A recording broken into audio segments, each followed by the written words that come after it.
안녕하십니까. 시청자 여러분께 지식과 정보를 서비스하는 웹박점의 천재들입니다. 오늘은 당현종과 양귀비의 스캔들이라는 제목의 동영상을 만들었습니다.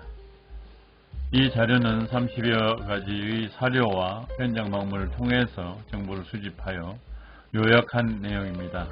부디 실감하시기 바랍니다. 이 동영상은 당나라의 제6대 현종의 며느리인 양옥한의 애완과 시아버지 현종의 귀비로 책정되어 사치와 향락을 누리던 양귀비의 스캔들, 그리고 완사의 난중에 자살로 생을 마감해야 했던 양귀비의 인생을 조명하는 데 목적이 있습니다. 지금 보시는 그림은 현종과 양옥한의 인물관계도를 보여주고 있습니다. 왼쪽 부분이 현종의 인맥을 보여주고 있고, 오른쪽 부분은 양옥한, 양귀비의 인맥을 보여주고 있습니다. 이 동영상을 이해하는 데 참고가 될 것입니다. 다음은 양옥한의 성장 배경입니다.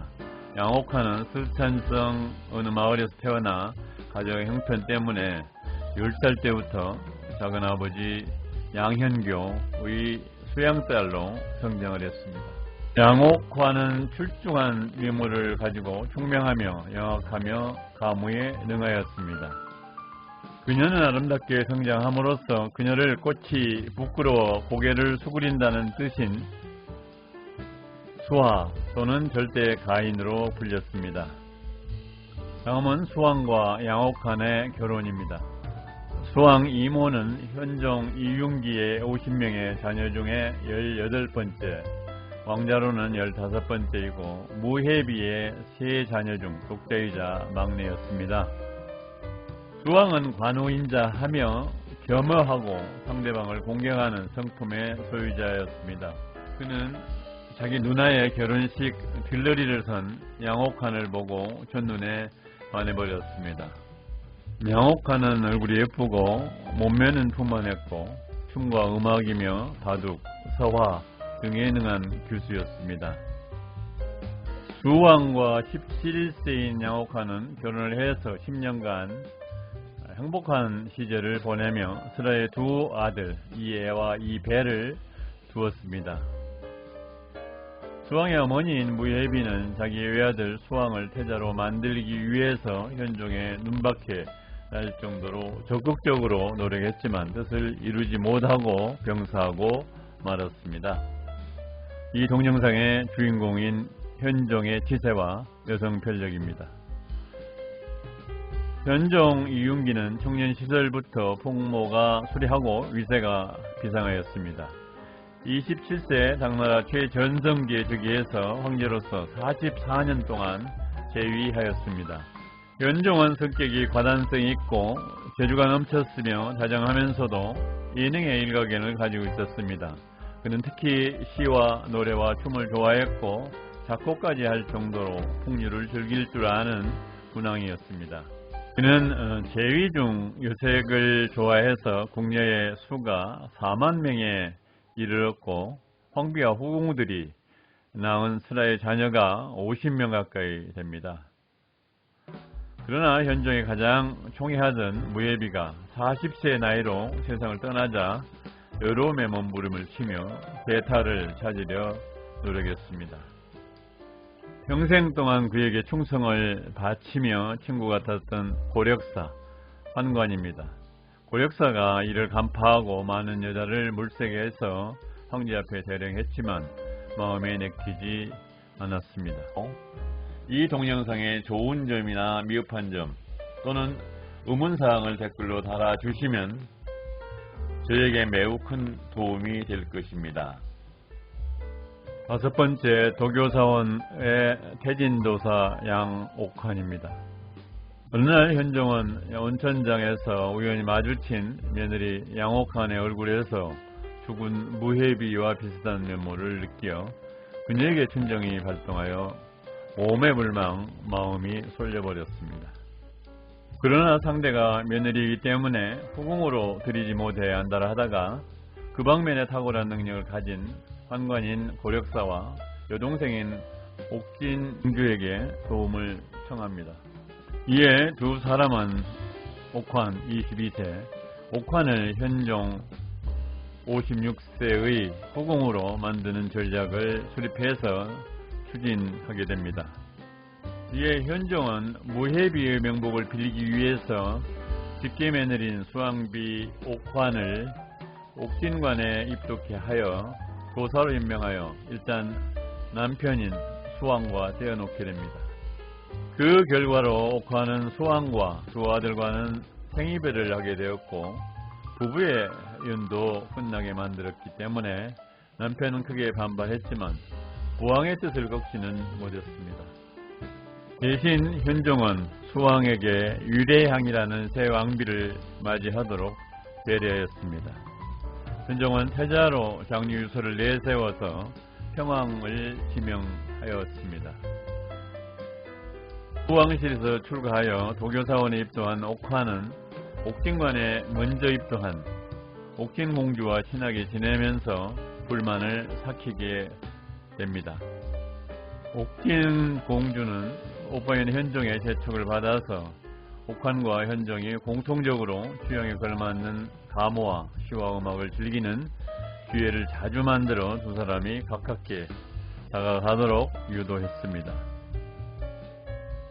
동시에 현종은 옥환의 환심을 사기 위하여 태진관을 새로 지어 그녀가 편안하게 도를 닦도록 보살피면서 자주 찾아가서 술과 가무를 함께 즐겼습니다. 744년 현종이 그녀를 온천궁으로 유인하자 현종의 속셈을 눈치채고 그녀는 남편 수왕에게 편지로 결별을 선언하게 됩니다. 옥환의 편지 문체가 비장하기 짝이 없어서 흡사 제갈량의 출사표를 읽는 기분을 느끼게 합니다. 사랑하는 수왕 전하께 드립니다. 수왕 전하, 일찍이 부모는 일심동체요 형제는 동문출이라 했습니다. 우리는 부부의 100년가약을 맺은 후 털끝만큼도 부끄러움 없이 살아온 한 쌍의 부부입니다. 그러나 지금 우리에게 인연을 맺어준 당신의 아버지가 우리를 갈라놓으려 하니 혈륜을 보아도 있을 수 없고 부모 자식 간의 도덕으로 보아도 도저히 있을 수 없는 일입니다. 저는 그동안 어떻게 해서든지 당신과 아이들 곁으로 가려고 했었지만 이제는 당신도 나도 속수무책입니다. 전하, 도처분 죽어 마땅 하나 생사가 하늘에 매여 있으니 제 스스로 목숨을 끊지 못함을 안타깝게 생각합니다. 당신이 저를 구해낼 수 있다면 저를 좀 구해주세요.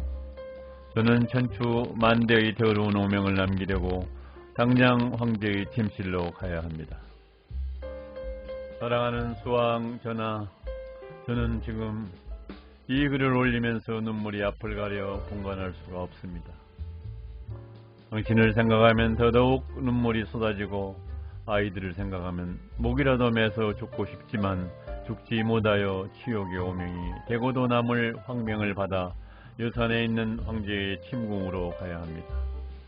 전하, 부디 몸조심하여 건강하시길 빌며 우리들의 아기가 잘 자라 훗날 애미의 심정을 이해할 수 있게 해주시기 부탁드립니다. 이제 소처번 죽은 목숨이 오니 저를 찾지 마시고 하루빨리 잊어주시기 바랍니다. 우리의 못다한 사랑이 결석해냈으나 다시 맺어지길 빌며 이만 붓을 놓습니다.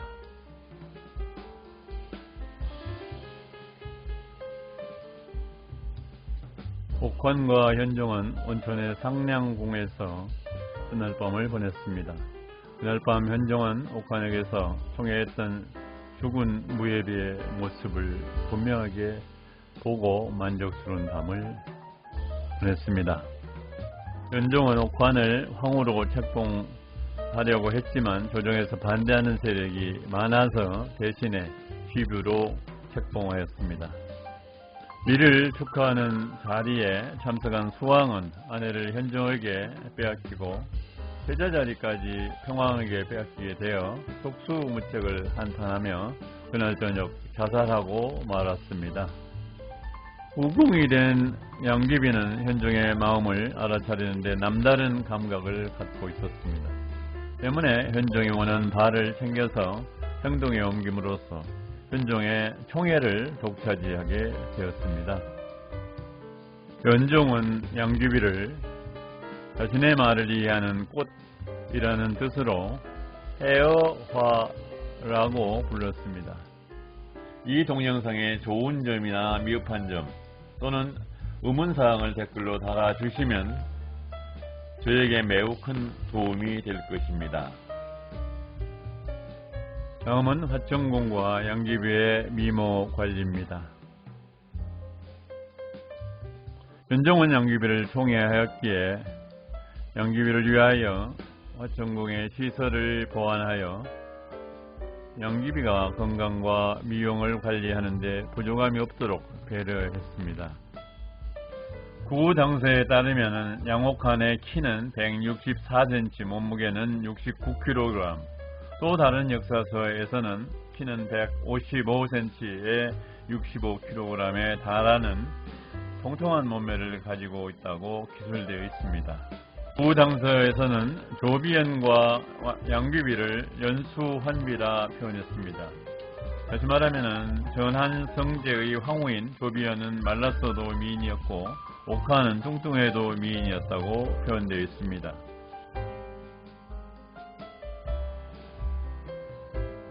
화천궁 내에 18개의 욕실을 만들어 모욕을 즐기게 하였습니다.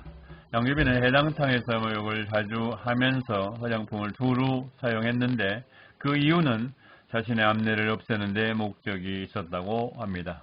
안약재를 탕에 넣어 목욕을 즐기며 꽃잎으로 만든 화장수를 썼다고 전합니다.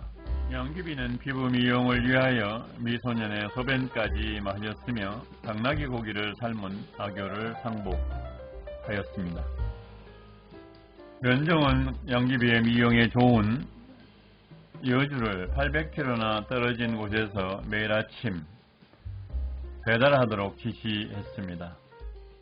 어느 날 양귀비의 생일잔치를 심양정에서 열고 위태벽을 초청하였는데 그 자리에서 그는 청평조사라는 시를 지어 양귀비의 미모를 칭송했습니다.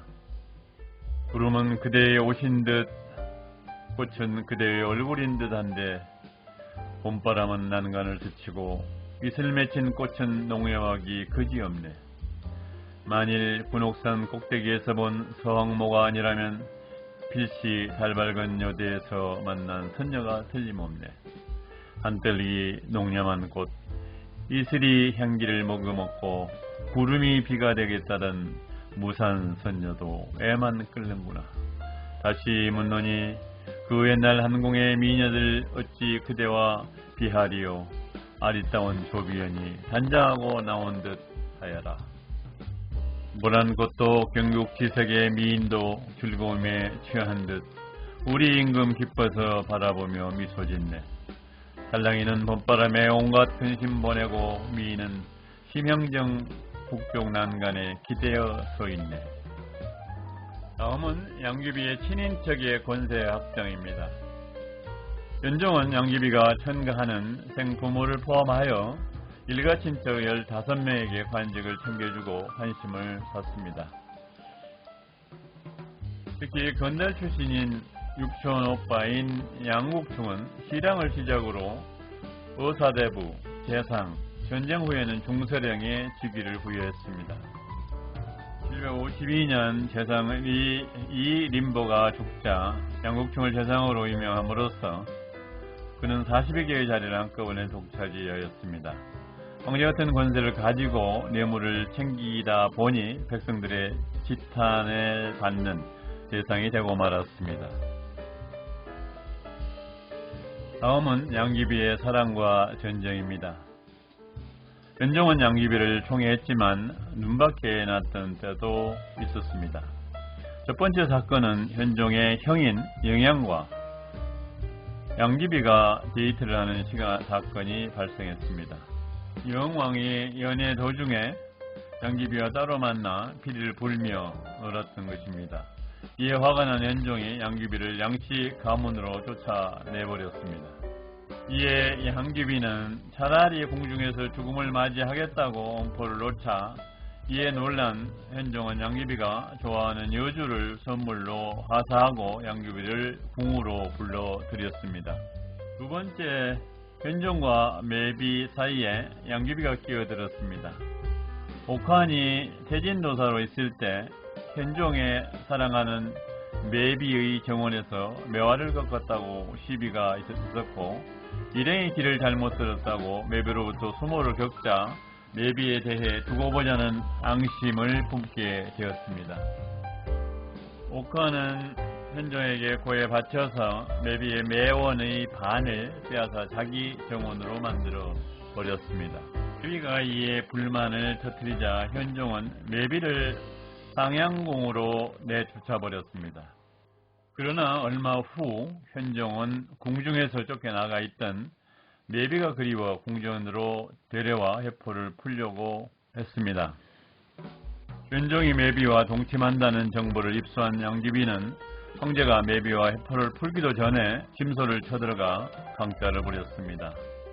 그때 이에 화가 난 현종은 양귀비를 출궁시켜버렸지만 양귀비를 잊지 못해 양귀비를 궁중으로 다시 불러들이려 했을 때 양귀비가 작전상 거절했습니다.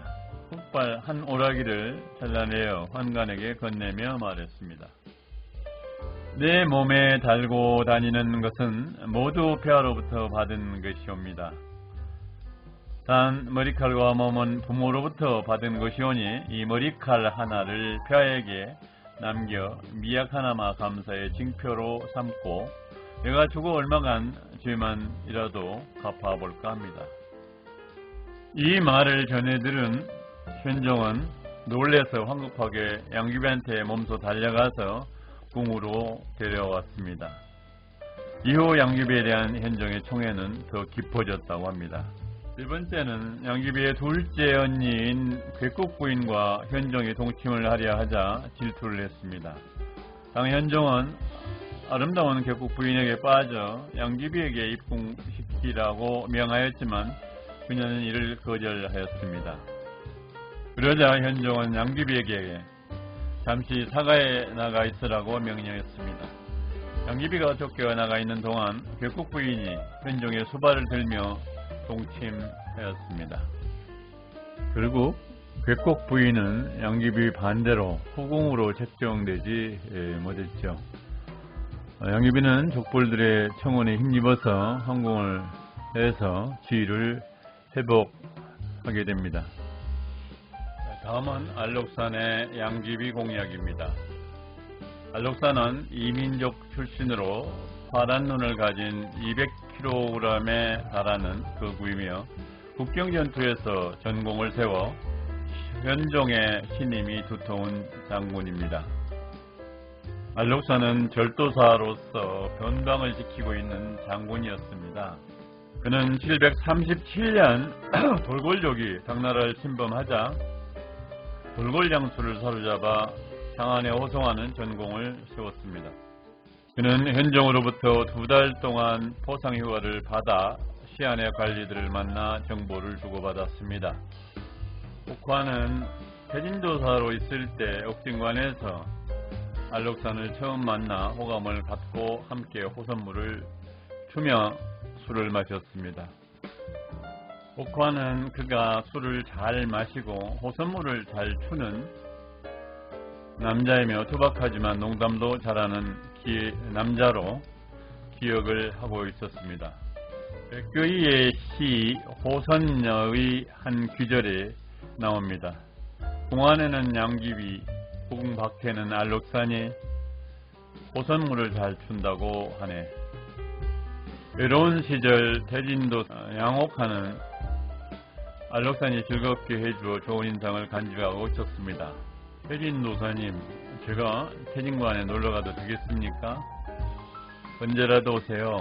장군께서 오신다는데 무슨 궁중법도가 있겠어요? 호호호호. 알록사는 옥환에게 반해서 짝사랑으로 잠을 설치기도 했기 때문에 기회가 있을 때마다 태진관으로 옥환을 찾아가 술을 얻어먹고 놀다가 전손으로 돌아가기도 했습니다. 양귀비는 알록산에 대한 애틋한 감정을 느끼게 되면서 67세의 현종보다는 젊고 건강한 40세의 알록산에게 마음이 끌렸습니다. 전쟁터에서 연달아 전공을 세운 알록산은 현종의 신입을 얻어 환대를 받고 현종이 양아들 제안을 받아들였습니다. 33세의 양귀비가 40세인 양아들 알록산에게 모욕을 시켜주는 의식을 치르며 몸이 뜨거워져 두 사람은 몸을 쏟게 되었습니다. 이에 양귀비는 우람하고 건강한 알록산에게 빠져서 기회만 있으면 비밀리에 잠자리를 같이 했습니다. 다음은 알록산의 난과 양귀비의 자살입니다. 알록산은 양귀비를 생취할 기회를 엿보다가 삼관오리인 양국충을 몰아낸다는 구실로 반란을 일으켰습니다. 난이 일어나자 현종은 배반당했다는 생각 때문에 교름을 안고 양귀비 고향으로 피난을 떠났습니다. 알록산의 반란병들은 양씨 가문이 폐하를 홀리고 사치를 일삼았기 때문에 나라가 기울어지고 있다고 주장했습니다. 때문에 양구충과 양귀비를 포함한 국정을 농단한 양씨 일족을 모두 죽여라라고 구호를 외치며 현종을 압박했습니다. 난세의 원인을 파악한 현종은 양귀비에게 자살하라는 명령을 내렸습니다. 이는 현종에게 조아려 지금까지 폐하의 은총에 크게 감사옵니다 라고 말하고 황제의 명을 받들었습니다. 현종이 양귀비가 스스로 목을 졸라 죽으라는 명령을 그녀가 받들어 자살했고 구력사가 양귀비의 시신을 화장함으로써 그녀는 세상을 떠나게 되었습니다. 현종이 총애하던 양귀비를 잃은 심정을 백낙천이 장안가에서 시로 표현했습니다. 7월 칠성날 장생전에서 밤 깊어 사람 없자 은밀히 속삭였던 말, 하늘에선 비익조가 되고 땅에선 열리지가 될지어다. 영원하다는 천지도 끝날 때가 있을 것이나 이들의 슬픈 사랑의 한은 길이길이 영원히 계속되리라.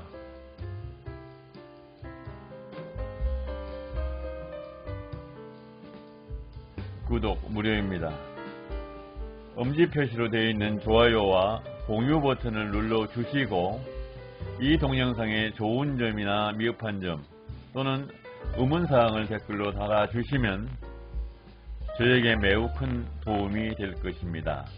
원래 구력사가 불태운 시신은 양귀비가 아니라 그녀였으며 양귀비를 도주시켰다는 전설이 일본에 전해지고 있습니다.